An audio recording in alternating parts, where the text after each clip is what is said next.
Hello বন্ধুরা, আপনারা খেতে বসেছেন গো। দেখুন আমার ছোট্ট হেঁসেলের ছোট্ট মেনু বাগানা গোছানো হয়ে গেছে। আমরা আবার খেতে বসবো। তো দেখো আজকে মেনুগুলো হচ্ছে, আমার কিচ্ছুই করিনি, আর গরমে ভালোও লাগছে না, সেই জন্য করেছি অনেক দিন পর একটু পেঁয়াজ পোস্ত করেছি। এটা কিন্তু পেঁয়াজ পোস্ত খেতে কিন্তু খুব টেস্টি, খুব ভালো লাগে। আমার তো খুব প্রিয় খাবার, এরাও ভালোবাসে পেঁয়াজ পোস্ত। আর হচ্ছে এটা লাল শাক, রসুন ফড়ং দিয়ে লাল শাক, আহা এটা তো আর হেভি। এটা দিয়ে আমার কিন্তু ভাত খেতে খুব ভালো লাগে, যেদিনই হয় সেদিনই কিন্তু ভাত খেতে আমার দারুণ লাগে। লাল শাক দিয়ে আমি ভাত খেতে খুব পছন্দ করি, একটু লাল শাক।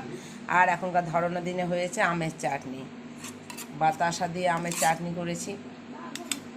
খেতে খুব ভালো হয়, একটু একটু করে নিলেও ঠিক আছে, কিন্তু খেতে খুব ভালো লাগে, খুব মিষ্টি মিষ্টি আর কি। আমটা খুব টক ছিল, তো এই আমের চাটনি করে দিয়েছি। আমের চাটনি আর একটু করে ওরা ঘি নেবে,